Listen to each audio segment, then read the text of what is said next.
breaking news, Florida shooting, immigration overhaul, and more top stories.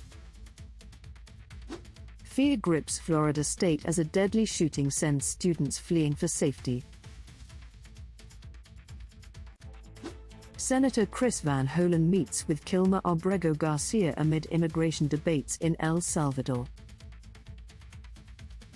The Trump administration pushes for a massive expansion of the immigration detention system nationwide.